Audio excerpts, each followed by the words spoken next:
That's a 300 crore fund which you plan to invest into Indian companies. We are cross-border, which means we can invest anywhere in the world as long as there's one Indian diaspora founder at least in the companies. And we say we can take companies from first check to IPOs.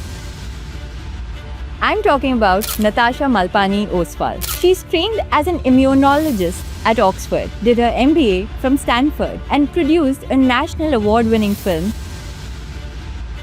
You work with Amitabh Bachchan, Anupam Kher, who are stalwarts in their industry. Are there traits that you notice there that you try to find in founders? Across industries, there's three things that stand out. One is this belief that you can actually reshape the world. The second that I've noticed is this resilience in the sense that everyone has failures, everyone has setbacks. But the more you fail, the stronger and more powerful you get. Three, as I'm saying, there is this interdisciplinary trait that I'm finding in people. In today's conversation, we talk about what the AI Impact Summit tells us about where India is positioned in this whole AI cycle and how she's deploying capital at the earliest and riskiest phases of company building.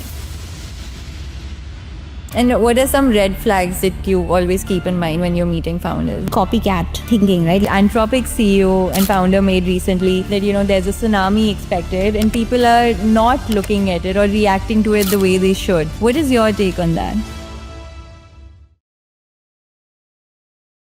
Hi, Natasha. Welcome to the India Opportunity Show. Thanks for being here today.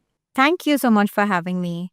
I have to tell the audience how we first connected. I interviewed your father, Dr. Anirudh Malpani, and, he's been a very strong voice in the ecosystem, right? And such a good first principles thinker, has built a sizable portfolio. But he was the reason why we connected because he thought that we had many similarities, which we bonded over later. But, it's been so interesting to see your journey to now launching India's first AI native fund. I would love to get inside your mind in terms of how you think about the India AI opportunity. For sure, for sure.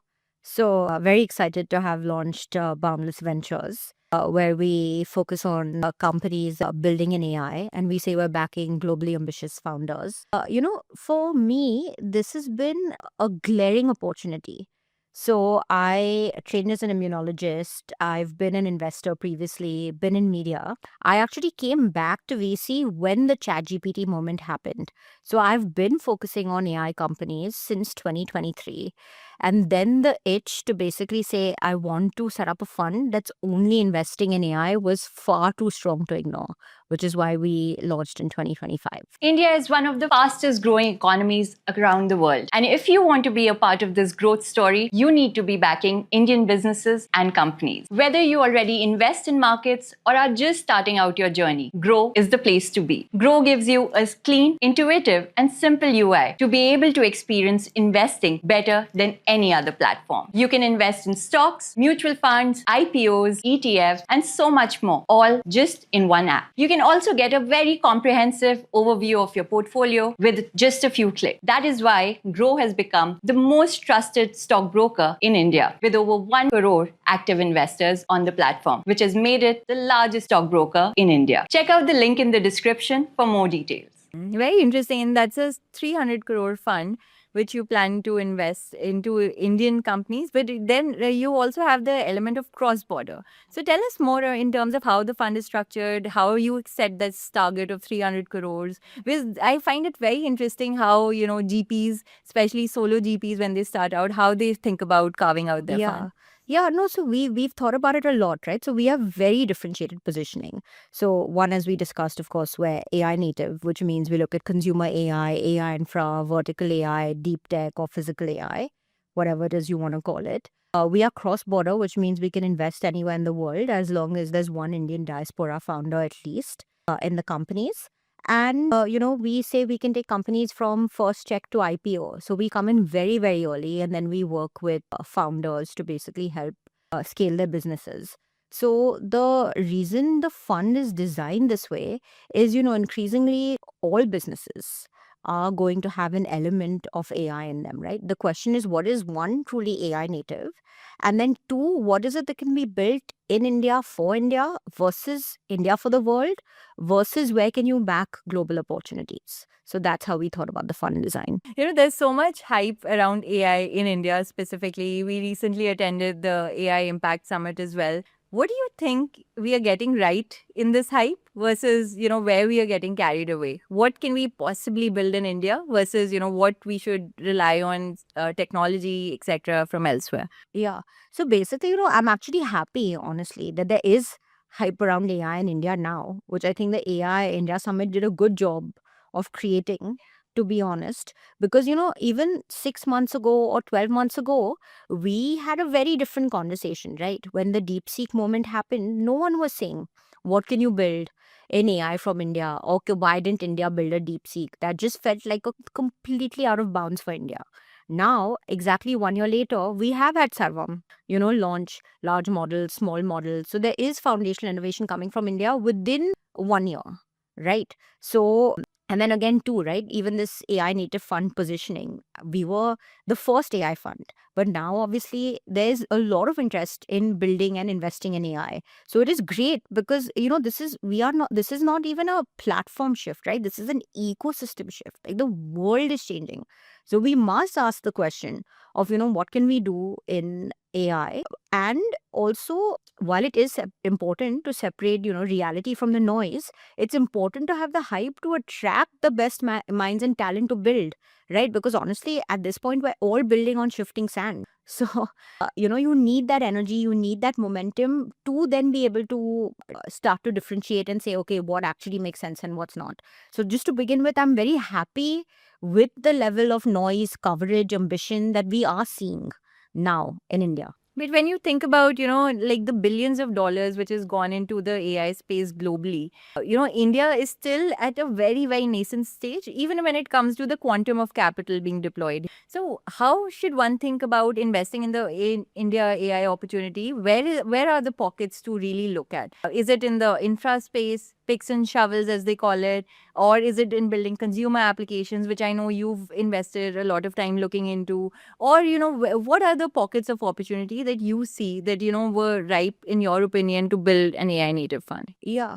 So see, we separate the stack, right? There is what you do at the foundational level, right? In terms of foundational models like an OpenAI or an Anthropic are building. There is what you do at the infra layer, which is saying that actually, how can you make AI agentic? So if the foundational models are the brain, how do you actually give AI hands and legs to allow AI to actually take action? Then there's what you do at the application layer. And at the application layer, we divide into consumer facing versus enterprise facing. Very different ball games. Obviously, now there's also a blurring of prosumer. And then there's a different conversation in terms of saying, okay, now increasingly, what can you do at a semiconductor level? What can you do at a chip level? What can you do at a physical infra level, right? So, of course, there's all this question around building data centers, building GCCs, data flows through India. And then around that, what do you do with the energy, cooling, electricity needs? So there's this entire conversation on how do you build the AI stack, then how do you power the AI stack in the real world? And actually, there's a third conversation on physical or frontier or deep tech AI, which is saying that AI is not just software, right? It's also how you like robots, or if you look at my companies, even in space tech or manufacturing, how do you bring intelligence into the real world? There's actually three entirely different conversations being had and mixed. And if you see my portfolio, you will see that we of course invest in the application layer, consumer and enterprise. We invest in AI infra. We also do invest in physical AI. So when just if you were to think about broadly in terms of market opportunity, can you zoom out and give us a market size of all these layers? Yeah. So see, I think that unless you have extremely deep pockets, as you said, it doesn't make sense to invest at the foundational layer, right? So of course, companies like Sarvam also have, they spun out of ITAS, they also have government backing. Of course, their funders have deep pockets. So the sort of funding that they require is almost, it's public company level over time, right? So that sort of innovation, I think, is quite difficult to back ground up unless you're backing it as part of a much larger ecosystem, which, by the way, I also think you're going to see in India, and we are keen to do and helping put together large consortia. So, with global hyperscalers, other investors, universities, how can you come together to build the ecosystem to back frontier AI? Because we cannot say as a country that we won't do it. Today, I spend a lot of time in the Valley. Today, obviously, the hub of frontier AI research is the Valley. That is where all the foundation innovation is coming from. But I am not of the view that India can't do it or won't do it. We do have the deep pockets. All the money does not need to come from VCs.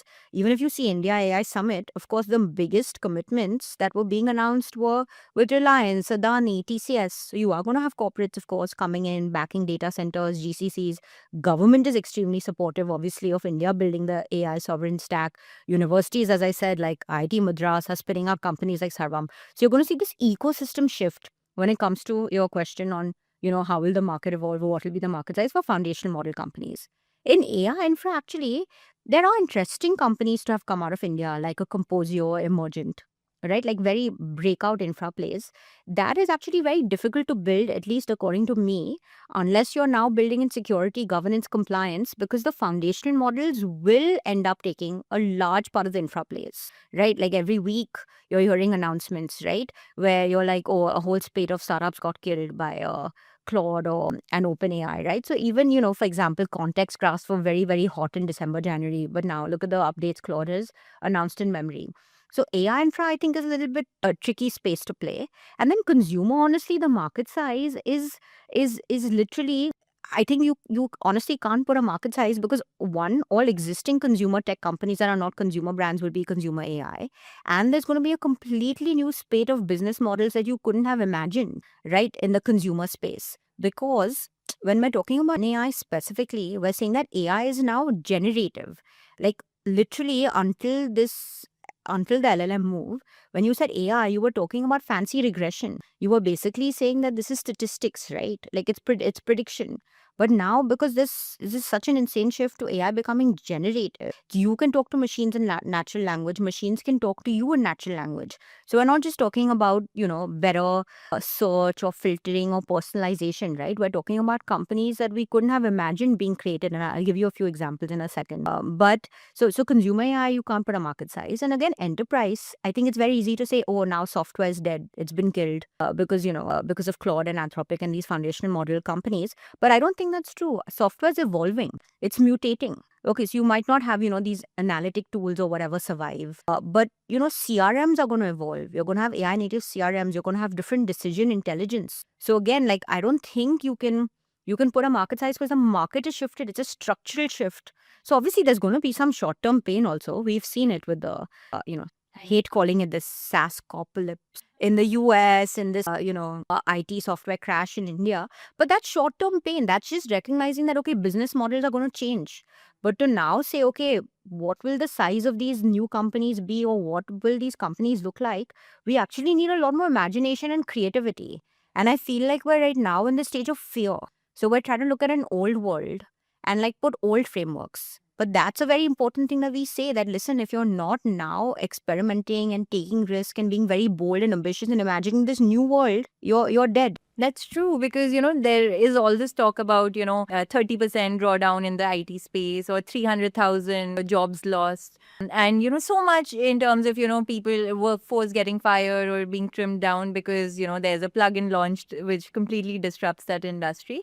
What are some of the interesting business models that you are seeing? Because, it literally shifts every week, like you said. Yeah. So that's what, if you even see our portfolio, right? Like, let's look at our companies in consumer. We've backed Shrum, which are proactive agents to help you work in a smarter way. So basically, they've built ambient agents that understand your workflows, behavior, and then will help predict what you should do next and be able to take action on your behalf. That's a very forward thinking company. Where could you have had ambient and proactive intelligence 3 years ago? So that's a totally new market shift. Then if you see another company in our portfolio, Glide, they're basically trying to build this, it's a completely new category. They are trying to first understand how you navigate local discovery, then based on your taste, preferences, likes, suggest where you should travel next. But actually what they're building is a taste or intent graph, where based on what you save, the places you like, where you go, your budgets, what you do with your friends, how you spend money, they will understand your taste, intent, preferences, and be able to recommend to you where you should go and travel next. Again, that sort of predictive intelligence couldn't have existed, right?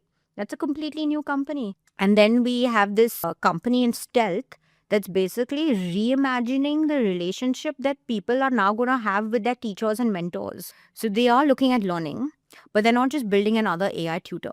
They're saying, how do you blur the interaction between human and AI to help students both personalize how they learn, but also form a deeper relationship with the digital twin of their mentor? That also couldn't have existed. Yeah, this whole AI companion space is like very, very Correct, interesting correct. because there are companies in the US which are generating hundreds of millions of Correct, dollars like in Dolans. recurring revenue.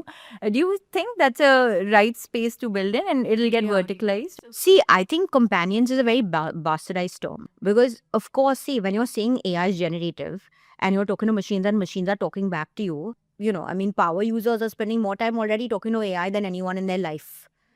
So of course your AI is a companion, but that's not a business model, right? So then you have to break that down, right? So obviously, like ChatGPT or whatever, Claude is already everyone's companion. You have to say that what, like, again, is it like a vertical use case? Is this your personal health coach? Is this your therapist? Is this, like I gave you this very specific example in education, your tutor? So you can verticalize companionship, but I think there's many ways to look at it. You can look at it by demographic. Children will have different companions, to teenagers versus adults versus senior people. You can look at it by form factor. So there's hardware, right, like AI toys. I was an angel investor in NeoSapiens, which is an AI wearable. So you can look at it by form factor. Then you can look at it by use case, which is, can be vertical. Who knows? Maybe it is true that actually the best companions are horizontal because you have all my memory and context. So companionship is a no-brainer. The questions are, how sticky can you get? So how much do you understand me? How much of my memory and context do you have? And then how are you actually useful to me? You got to be able to push me, challenge me, actually be able to predict and, what I want. And I also feel like there's a difference between proactive agents, which will actually do tasks for you, like whatever, buying your groceries or, removing menial tasks, versus AI agents that are intentionally ambient or reactive. Because you can't trust AI to do everything, right? Yeah, that's so true because, personally, I was first a power user of ChatGPT. And, I felt that it understood me pretty well, which is the feeling that most people get when, they start talking to chatbots. And then, when you recently I've pivoted to Claude because Claude is giving better responses and better inputs and the feeling of understanding me more, which is what, people really go to these M's for, is, it's transferred. And like now memory is also not an issue. Earlier versions of ChatGPT did have that. So progressively we are moving towards LLMs really understanding you intelligently, Yeah. better than even your Yeah, friends partner. or relatives or peers would, right? Yeah, exactly. It's trust. It's all trust based. Because, earlier there was this whole thing that these are just prediction systems, or you can't really trust what they're saying, or even the astrology use case that these are just prediction systems that are drawing from, like, what data they've been trained on. But now it's actually that intelligence layer that you're seeing more and more of. So, how do you see this evolving? Correct. That's exactly how I see it evolving. That, it's not, you are building a trust layer. So you have to say that how do you, one, personalize, build context, whether you're building for consumer, prosumer, enterprise at the application layer. Specifically, we're talking about the application layer. But then you also need to say that I actually have to be able to trust these agents, right? Because the world is not going to remain single agent. It's going to be multi-agent. So then the evolution is, okay, how do these agents actually orchestrate within my organization? Which agent does what task? How do they talk to each other? What permissions in my organization are on or off? How do I know what agent is taking what action? Who has access to what agent? what that agent has access to in terms of data, and also how do I make sure that I can not only understand the agent's actions but also roll them back. Because AI agents are going to be like employees, right? You have to understand where is the employee sitting, what is the employee doing, how is the employee spending time, give the employee feedback, be able to tell them this is wrong, redo it, So there's this entire, to me, the next shift is all about AI governance and trust. Very interesting. And then, when you see other parallel models emerging, are there interesting models that you've seen over the last few months that, have, or business models in one sense? Yeah. So see, consumer, like I said, it's a rewrite, right, of how we interact with machines. As I'm saying on enterprise, the most interesting models I'm seeing are these multi-orchestration models, where people are either first saying that, in AI governance and security, how do you build trust? Like, how do you visualize these agent actions and controls and be able to control these agents? So we're very bullish on security, governance, compliance. And then the other very interesting models I'm seeing is, as I'm saying, right, multi-agent orchestration, which is that how, it won't be enough to build single use agents. So how do you actually be able to say, when do you switch an agent on, when do you switch it off, how do they talk to each other? And actually, agent coordination is a completely unexplored field. So, you might have seen all this noise around Moltbook, right? In February, where people sort of lost their mind and said, oh my God, there's an AI agent swarm coming, agents are talking to each other. And it's not actually what happened. It was very good marketing. But actually, you will see these AI agent swarms. So, increasingly, a lot of web traffic is going to be agent led. So then you need to build completely new infra, right, for agents. You have to say, how do agents surf the web? How do agents interact with each other? How do agents transact? So that is a completely new area that we are not prepared for. Yeah. And, drawing from some of the business models that you were talking about, you've also invested in companies like Superhealth and PeerSight, right? Which to an outsider will be like, what's the... Yeah, exactly. So that's what, if you see my portfolio, it's very differentiated. It's not that I'm, investing in just AI customer support or AI marketing. So Superhealth is a very interesting example. Superhealth is building India's first AI-powered hospitals.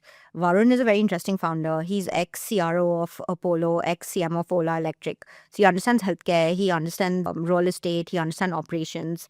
And he's truly, truly motivated to rethink healthcare from the ground up, right? So what he's saying is, okay, what is broken? Actually, the entire stack of healthcare is broken. Patient experience is broken. Doctor experience is broken. Insurer experience is broken. Caretaker experience is broken. What is required? You can't just put AI. You actually have to build the hospitals. So he's building 50 to 100 bed multi-speciality hospitals across the country. You must go check out his first hospital in Kormangala if you haven't. And then he's actually rethinking stakeholder experience from the ground up using AI. So it's not AI for AI's sake. It's saying, okay, what's broken? Patient wait times. How do we make it more efficient using AI? Okay, what's broken? Doctor-patient, nurse coordination in terms of information flows. Okay, let's make it better using AI. So I love that very bottom-up use case of, okay, let's start with the stakeholder. That's Superhealth. Now, PeerSight, totally different play. PeerSight is, again, exceptional founder, generational founder, Gaurav, who spent 10 years at ISRO. He basically developed SAR, which is a specific imaging technology. A few people in India that can build this technology. And now he's saying, with that knowledge, how can you image the Earth's oceans? So he is literally building satellites, launching them into space, fusing this technology called SAR with another technology called AIS to say that actually, 70% of the world's surface is oceans and you're blind.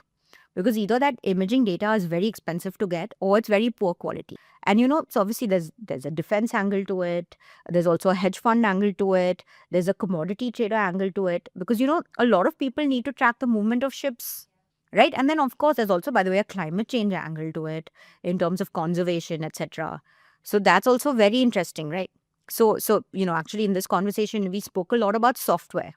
Like a lot of my answers to you were AI on the software lens. But when you say AI in the real world, again, that's completely different, right? When we say AI, there's vision AI also. There's also, completely different foundational models, right? So now there's a totally new track of people not just building generative models for robotics while that's happening. People also building world models, diffusion models, saying how it's not that easy to train a robot to take any action. Obviously, there's a lot of noise around humanoids, but even simple, you would think simple actions like welding, painting, just like, what's the motion going up and down, that is difficult to train a robot on. So there's going to be completely new companies built in robotics, manufacturing.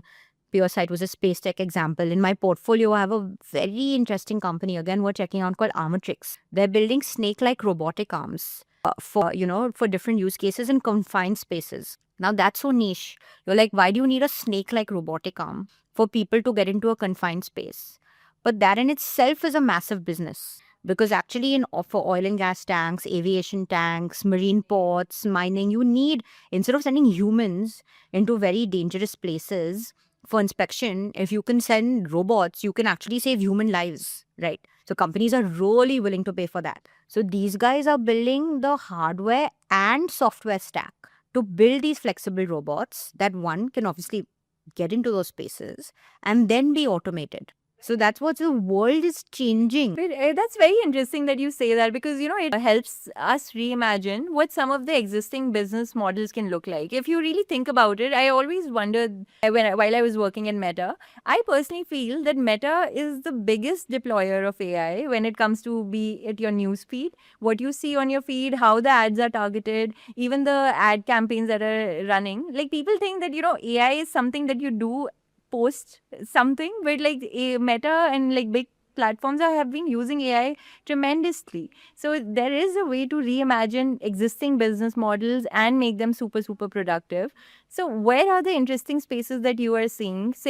Let's take an example of a publicly listed company, or in the publicly listed space, which are companies that could potentially benefit a lot. See, that's what I'm saying. It's not the question of which everyone has to use AI. The question is, see, and your examples, right? That was exactly like you were saying, like all companies are obviously already using machine learning or predictive learning. Now the question is, where will you use generative AI? But that's what I'm saying, it's table stakes, right? Of course, in your marketing functions, in your sales functions, in your customer support functions, etc., all companies are going to use AI. That's not the question. The question is, which companies will be able to actually completely rethink their org structures and their workflows to become AI native. So it's very different to tag on AI and say, okay, we'll sort of become 20% more productive using these base use cases, versus saying that, okay, we are actually going to centrally say, if AI agents run a large part of our workflow, how do humans and agents interact? How do agents and agents interact? That is the world we're not ready for. Yeah, this agent to agent interaction is very interesting. Like, you can literally build tools to facilitate an entire workflow, and like, human has to be in the loop.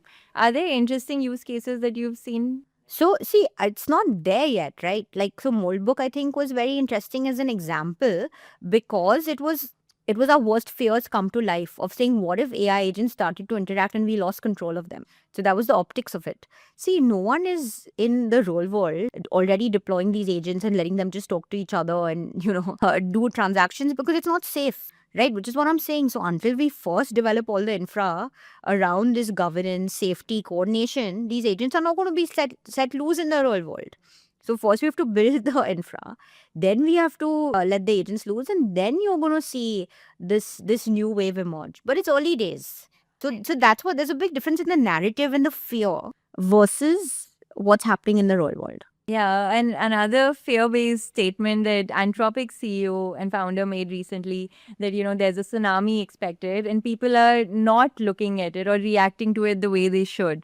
What is your take on that? This is my take, that there's no way that there's not some pain coming and an entire reshift of business models and org structures going to happen. It is going to happen. But then beyond the short term pain, we have to say, how can we be actually very creative in rethinking these workflows and org structures and actually deploying them, right? So you have to say that, okay, we know that this evolution is coming. How do we make sure that we not just survive, but we thrive? Yeah. Here, I think, I would love to go into the aspect of your personality, which is lateral thinking, right? You were trained in immunology at Oxford. You went to Stanford to do your MBA. You produced a Bollywood film, with Amitabh Bachchan, Film Kher. We'll get into that story also. And it won a national award. It was called Uchai. And now you're a VC who's also built a podcast before. You've done so many different things. One would call it, this is completely random. But like, to me, when I meet you, when I talk to you, it feels like it was inevitable in one sense. So how has this whole journey panned out? Yeah, it's interesting, right? Like now, looking back, connecting the dots because our fund thesis is science into storytelling. That is my background, which is it's interesting that it's happened to pan out this way, right? Like I think, as you said, it's actually inevitable. So I think increasingly both investors and founders are going to have to be interdisciplinary because unless you're truly technical, right, you can't survive in this new world. So I'm very happy that I trained as an immunologist and I, worked in these wet labs, etc., because that gives me that scientific bent of thinking. And actually, I'm not sure I could have predicted this, but that storytelling background is as fundamental now in investing because see, as things get easier to build, and the bar for building becomes lower, actually our attention becomes what's scarce. So unless you are writing, creating, putting out content, building distribution exactly like you are, you're going to be left behind. The attention is going to be very, very low. So I feel like actually if you look at all these VCs now, right, like whether it's A16Z building a media team or, Hummingbird getting the founder of Generalist, one of the world's best substacks, to join them as partner, or Benchmark, again, one of the world's best VC firms, getting Jack Altman, who runs a podcast, to join them as partner. It's become the foundation of building, a great fund. So I feel like my background, obviously, I'm very happy to have combined the two, but I think it's going to become necessary to combine the two going forward, right? The lines of saying that, oh, I am only X or Y are not going to exist. People are going to be generalists. That's one thing. And then two, I feel like actually the other interesting thing is I'm very happy to have spent, a lot of time abroad, right? I was out of the country for 10 years. So I also think you're going to see a lot of borders blur, right? Like business models, of course, are going global. Founders are going global, right? Like you can now build from anywhere. So I feel like that perspective of having, been an investor in London and then doing my MBA at Stanford and then coming back and working in India is also very helpful, which is why, we do back Indian diaspora from all over the world. Yeah, and let's talk about some of the advice given to these founders, right? Because there are a lot of Indian founders who want to build for India, but then there are also Indian founders who have global aspirations and ambition. And I've been investing for more than 10 years now, and earlier the advice we used to hear from funds was set up a Delaware entity and go live in the US, and you need to just move there or relocate there. But it's so contrarian to what's actually happening now and what the right advice is to founders now. What do you think is the right advice? Yeah, see, again, right, like having lived in many, many places and built from different geographies, like I think it's very silly to have a one size fits all statement, right? Like I think there's actually, if you're building in consumer AI or physical AI, India is the most attractive market to be. Like, why is OpenAI or Anthropic or Nvidia making such a big push in India, right? Like, all these hyperscalers are coming to India because, after the US, we are the world's most attractive market. So, if we have the distribution, we have the engagement, we have the market size, and by the way, we have, all this cost efficiency, the supply chains in manufacturing, etc., for physical AI, government support, all of that, infra building. Why would you not build from India? You can build a global company from India. So consumer AI, physical AI, again, look at my portfolio, right? These are all people who can build from the world, but they're building from India. And then I do think, obviously, though, if you are building an AI infra, if you are building in vertical AI or selling to enterprises, if you are doing something, where basically your market is the US, you must be there. So your decisions have to be based around where your customers are. Right. So, and again, who knows, maybe the Indian enterprise market will evolve beyond financial services. But beyond financial services, I think currently it's very hard, to sell to Indian Majority of enterprises. the profit pools in the BFSI space. So then you Yeah, build. so then exactly. So then you sort of need to travel. But again, like I do think that you are going to also see so much interesting foundational innovation come from India. See, we didn't have this university and government and global partnerships and VC and corporate interest all coming together. And also given now that the visa situation is changing, we're seeing it that, the best talent sometimes doesn't want to go abroad because they know they won't get a job. So you're seeing reverse drain also, right? So if we can now keep our best talent, if some of the best Indian diaspora who's left wants to come back, and you're seeing an ecosystem be built, why can we not build global companies? There's no reason. Yeah, because these are the same people who stayed in the US and built companies there. So now they are all coming back due to visa issues. But like, things are changing It's in that talent sense. density. See, we have the capital, we have the talent, we have the perspective. It's literally we just need to collaborate. That is something Boundless does. Like we have tied up. We have tied up with IIT Madras. Obviously, I have strong Stanford connections. So we are partnering with universities. We are supporting different like foundational research. Still to be announced. You'll see a couple of companies in my portfolio.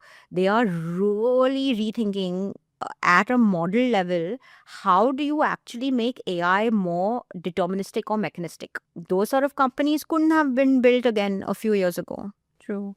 And you spend a lot of time in the valleys. What are valley founders doing differently compared to Indian founders? See, as I said, right, like it's not a question of talent. Talent is equal everywhere. The valley mindset is very different.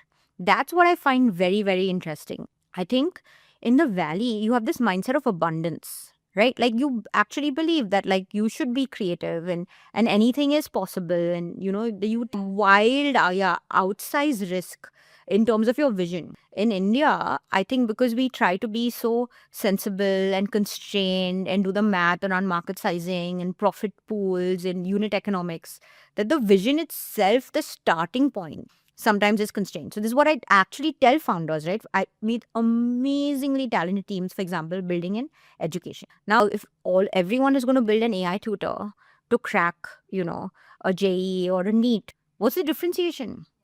You got to think differently. Like this is the opportunity, say, we're rethinking how we learn, rethinking how you learn for whether students or adults. Where's the completely lateral thinking or first principles thinking? And it's not that people don't want to do it. Again, like I'm saying, like India produces geniuses. Is that I feel like, have not given people enough resources, support, ecosystem to let people take risks.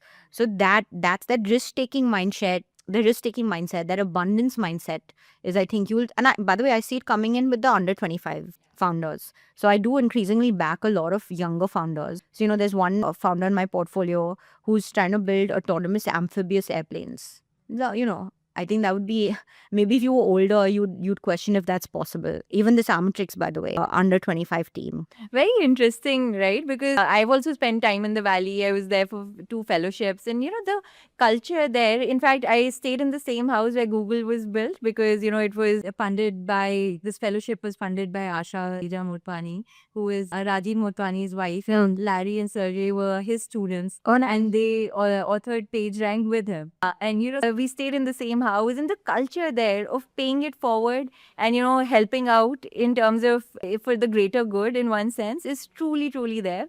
But the counter argument to that is that in India, sometimes people did showcase, some founders were able to carve out those narratives around their company, but then couldn't live up to those promises, right? Or couldn't drive the numbers there. And it's happened across sectors where sometimes companies might have become unicorns, but they are zombie companies now. So how do you wrap your head around that as an investor? See, I feel like, especially if you're a VC trying to back exceptional founders and you want to be on an exponential journey, right? Then you have to take risk yourself. So for anything in life, there's a risk that things don't pan out, but you have to be able to say that I'm willing to be on this journey and actually back it at every stage, right? Have the conviction to also provide that capital at every stage to say it's okay if things don't pan out, at least we tried. So see, you have to take sensible risk. It's not that, we do a lot of work,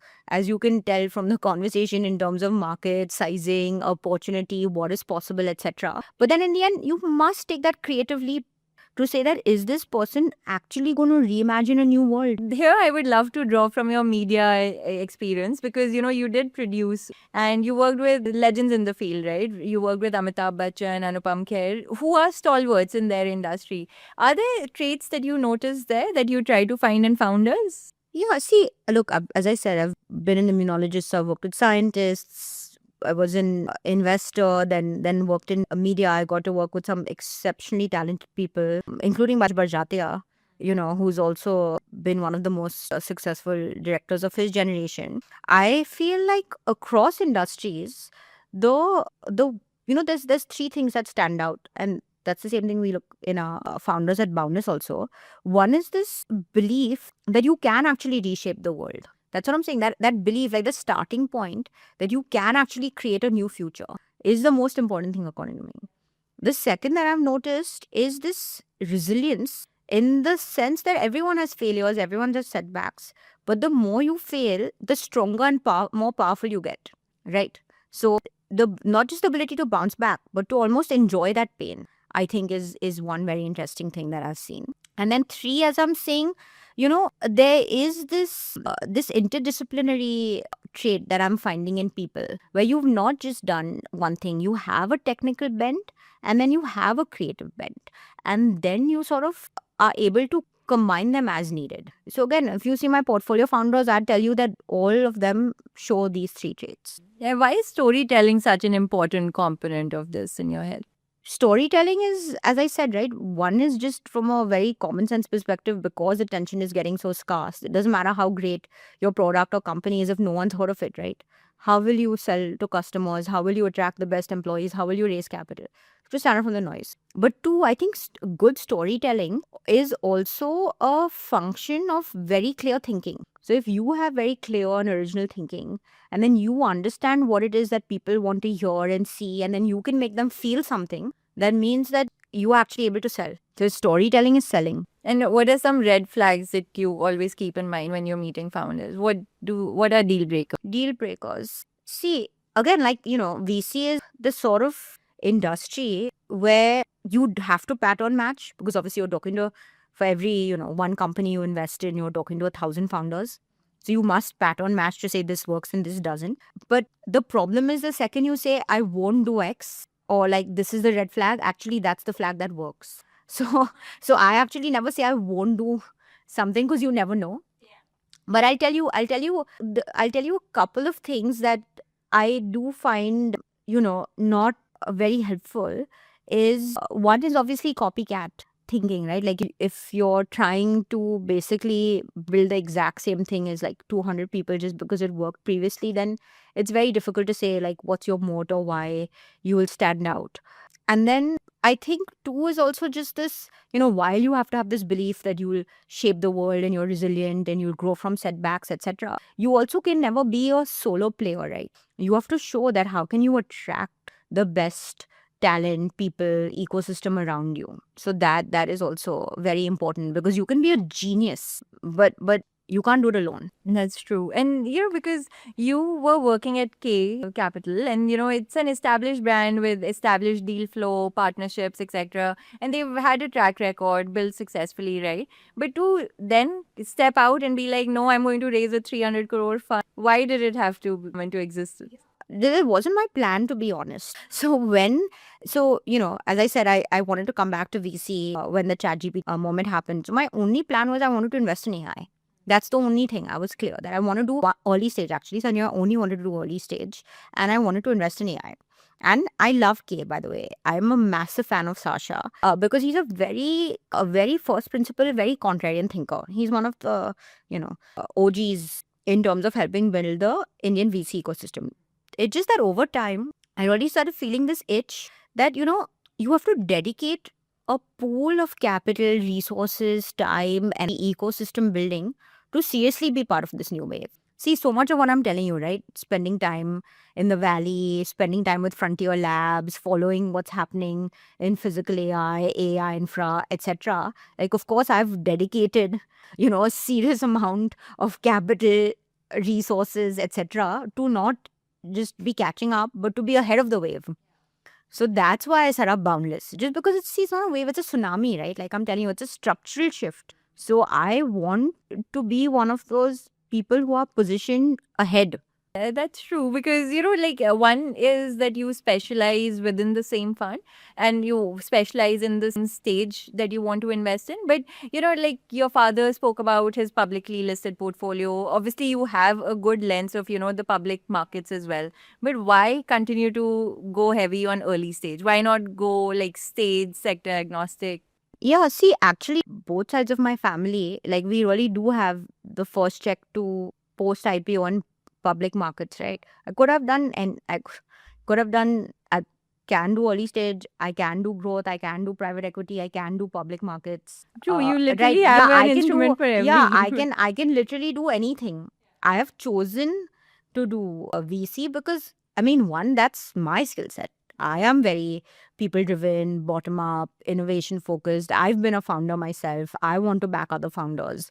So, I mean, VC is the category that one I genuinely believe in. Like, this is not a job to me, right? It's a passion. I'm obsessed. Like, I'm obsessed with, AI and finding founders and backing the best talent, etc. So, it's what I want to do. I'm going to do it for the next 30 years at least. But I also think that's where the opportunity is because it's a structural shift. So, if I just said I'm going to do public market investing in AI, I don't know when those companies are going to go public and come to me, right? So, like this, if this shift is happening, you must be at an early stage. And then actually, that's what's also interesting, right? Like, if we come in early, then we'll provide the entire capital stack, right? From first check to IPO. That's the positioning. So, better to work with the best founders as early as possible and then provide them the support, resources, access, networks. And you keep saying that, you want to build the fund that you needed as a founder. That's a very provocative line in one sense, because that tells us there are broken things in the VC industry, right? Which we are both privy to. What are things that are broken fundamentally with Indian VC? Yeah. See, I don't, I think it's too hard to generalize again. So forget, every fund is so unique, by the way, actually. I think the problem is that we're trying to generalize Indian VC. Every fund is totally unique based on their fund size, partners, focus, etc. What I specifically want to do is, and this is actually I could have made life easier for myself, is that we are very, very high touch and very personalized. So I personally do first calls with founders.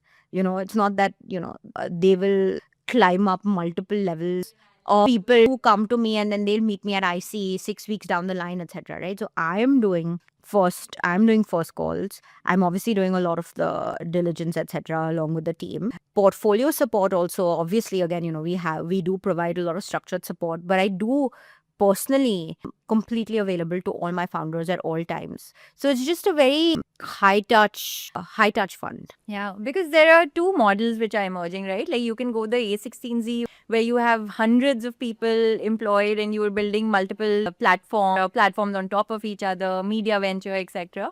And then there are very, very specialized, even solo building like great firms and, institutionalizing capital in one sense. So which VC model seems more interesting to you?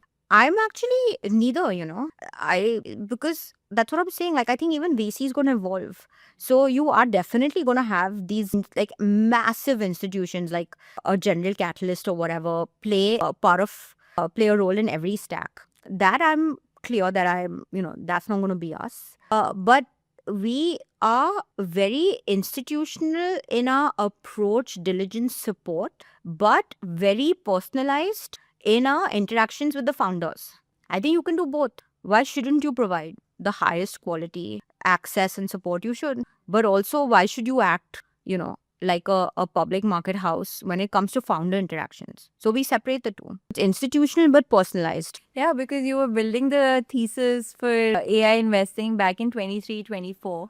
At that time, it must have been a very contrarian bet, or, because I remember at Meta, I was building the AI accelerator. And while we were helping startups adopt PyTorch, etc., those were very, very early days where startups didn't even have access to data. I'm talking about 18, 19 time period, right? And then now you see, then this whole wave of Gen AI happened. But like still 23-24 was very early on, especially when it came to Indian founders building in AI. What was that thing that you were looking for back then? What were you trying to find? Interestingly, actually, in 23-24, I started with consumer AI, which is also very controversial. Yeah, because everyone was building in the enterprise space and not consumer. Yeah. So it was very, but that's what, I think looking back, you can say that I've done things that are maybe controversial or non-obvious, but to me, they seemed very obvious. So, you can only connect the dots looking back. But I think honestly, to me, in 23-24, so the writing was on the wall that, it's amazing, right? Imagine ChatGPT launched as a free consumer application. They have put this foundational technology that's completely rewriting the world in consumers' hands from day one. That's not happened with most technology shifts, right? So the foundation model company chose to put this technology in consumers' hands. Of course, consumers are going to use it. So it was more like, okay, this company has made the move. Now, how do we build the ecosystem, resources, support the founders, build on it? See, if they'd chosen to be closed or enterprise first or whatever it is, super expensive, then that couldn't have been the shift. But I do think the writing was on the wall then in 23. So, but then you're still more inclined towards consumer use cases compared to enterprise? No, now, so that's what, right now. So we, like I'm saying, it's very, very nuanced because see, the wave of AI moves so quickly that every week there's a new layer. So we are very nuanced now in our views of where we will invest in consumer versus enterprise versus AI infra versus physical AI versus the infra stack, etc. Right? But these conversations weren't even possible. Like, who was talking about environmental issues and access to cooling for data centers? Who knew this GCC wave was coming in 23? So as the world is evolving, we're evolving. Tell us, because not many people get to hear about a GP's experience of raising a fund. What has that experience been like for you? Yeah, it's been interesting actually, because obviously we have been very contrarian, right? Like to say we are an AI native and frontier capital fund, we are a cross-border fund, we are early stage, we're going to do first check to IPO, we're going to look across these sectors is a very, very differentiated bet. And by the way, a lot of people did tell me, that it'll be, why don't you do consumer brands, etc. This is India, this is not the Valley, etc. But then I think, see, the point is in anything in life, right? You just have to find a few believers.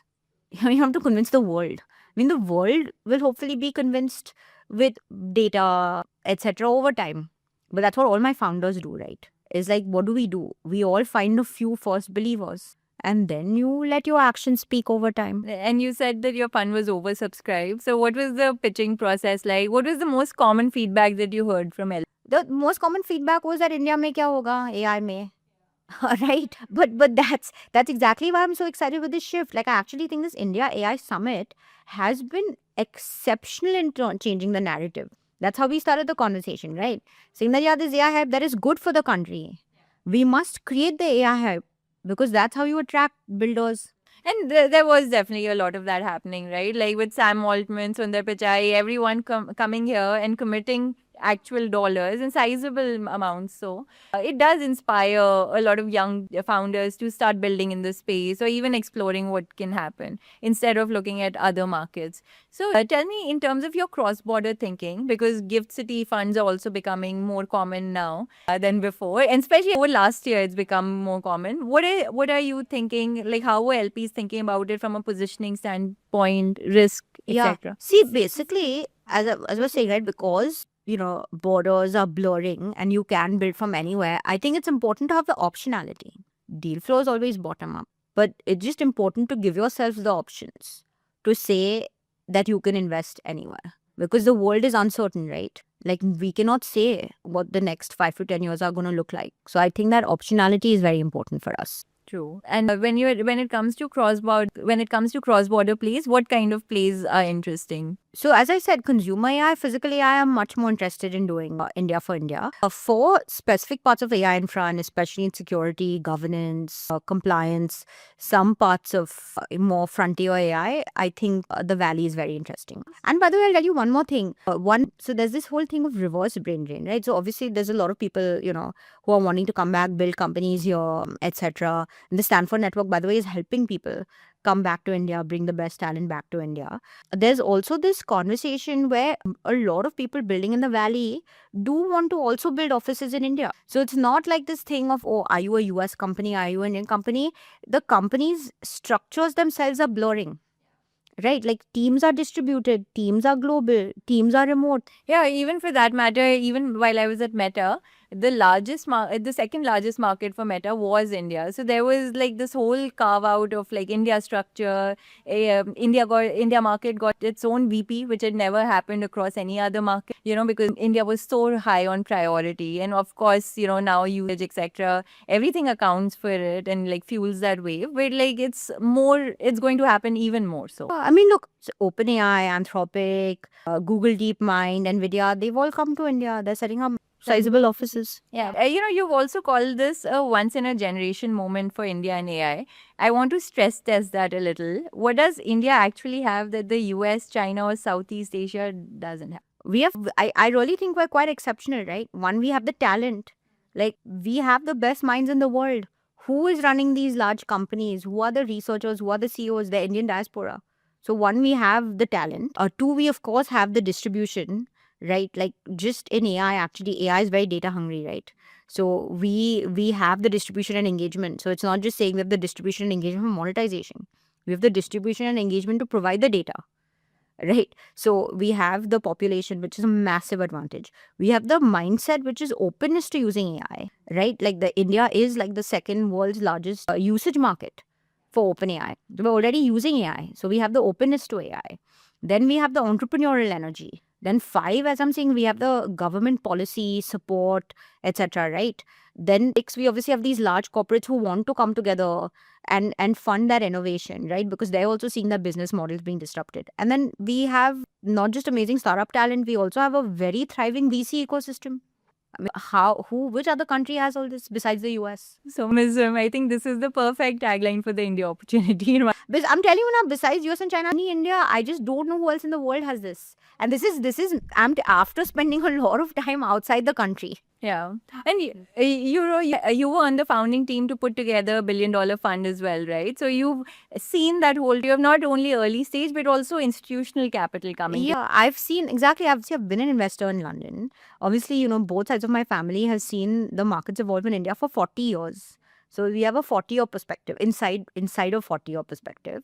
And also I've worked in funds in the Valley, when I was doing my MBA. And now, obviously, we have cross-border relationships. We spend a lot of time with Valley funds. So I'm saying this with global positioning, not as someone sitting in India for India. And, I would love to draw from some more insights that you would have on dinner table conversation, right? You just learn so much from osmosis, and you have been around some legendary public market investors in that sense. So what are some learnings that you have taken from there and applied to the private space? Profitability. Right. So, I mean, it's very interesting to me in India that there's a massive chasm between VCs, private equity, and public markets. They don't really talk to each other that much in terms of ecosystem, talent, funds, right? They're like that completely ecosystem. Yeah, they're completely siloed. So it is so interesting how a public market investor versus a VC looks at the same company. But it doesn't make sense because the capital stack is the same. So if you are, as a founder, what do you care? You need to raise money from first check to IPO. So I actually think it's our job as an ecosystem to come together and talk to each other more. Because in the end, it's not about us, now it's about the founder. We have to give the founder what the founder needs. So to provide that advice, you need to understand the capital stack. That's so true because, there are lots of VCs, and even though they would eventually be selling to some of these mutual fund houses or private equity guys, they don't have that relationship, which I also found very... We must build it. I started out with public markets and then I started doing private markets. So I brought that different energy to how I view the startup investing world. But I find that missing in most of the VCs. They don't really think about the buyers or people who will become But the customer. I think, again, because this capital stack is changing, I think you'll see more blurring. Yeah. What's a belief you hold about venture capital in India that you think most of your peers would push back on? I think venture capital itself as an industry is going to change. Because I think if industries are changing and companies are changing and when a structural shift, then even VC has to shift because you're investing in that shift.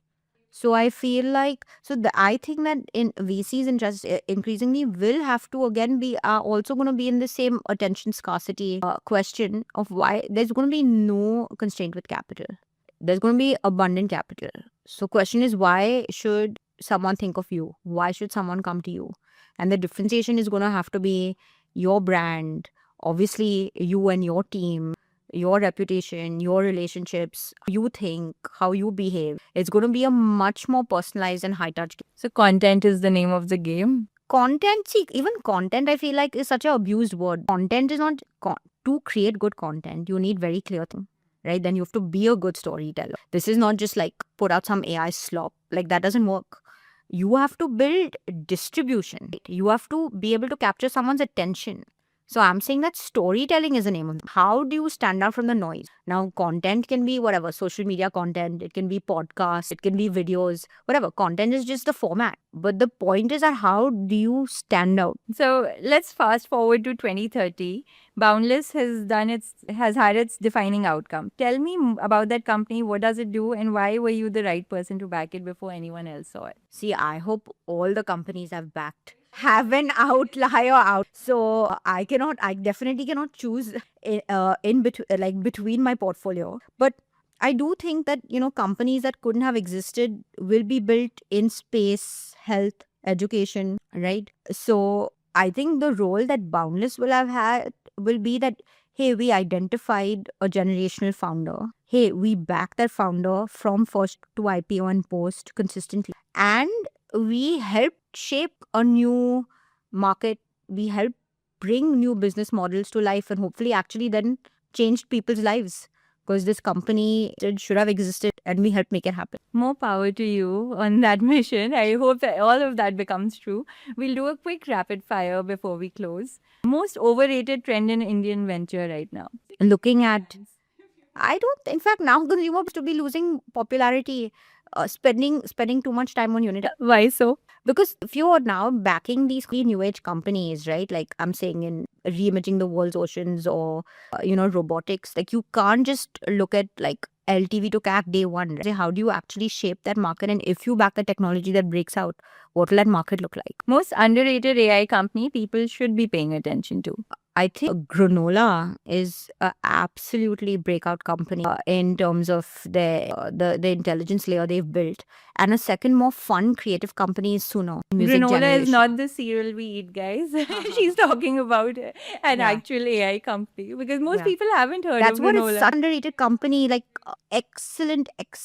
A book you've read recently that genuinely shifted how you think about something. Oh, I read Mother Mary Comes to Me by Arundhati Roy, and I found that a very interesting, just in terms of questioning, how we think and speak about our familial relationships in India. Because I think she admits so many things that other people wouldn't about her relationships. That it's very interesting to me. We have a very careful culture in terms of what we will and will not say. So I was quite inspired by the bold. I haven't read the book. Give us. So basically Mother Mary Comes to Me is her re-examining her relationship with her mother after her mother's death. And she talks about how her mother was both a very positive and toxic presence in her life. Which is very shocking, right? Like, in what Indian context would you say that a mother's... Yeah, only in the US you can blame, Yeah. in therapy you can blame parents for every Yeah, so that was wrongdoing. very... Yeah. One piece of advice for a woman breaking into venture capital today. See, I think whether you're a woman or man, breaking into VC is going to get tougher. You have to show that you can source. If you're breaking in as a junior person. If you're breaking in as a senior person, you have to show you can fundraise. Natasha, you've lived as a scientist, storyteller, and an investor. 3 completely different ways of making sense of the world. If you had to pick one lens that sits underneath all the others, the one that's really driving everything, which is it? I'd say I'm a scientist by brain. Like, I'm very analytical. I am an investor at heart. This is actually genuinely what I enjoy and what I would do regardless of whatever my circumstances. And I would say I'm a storyteller by instinct. So all 3 roles combine into one. Yeah, they're just different parts of me. Yeah, like a polymath in some sense.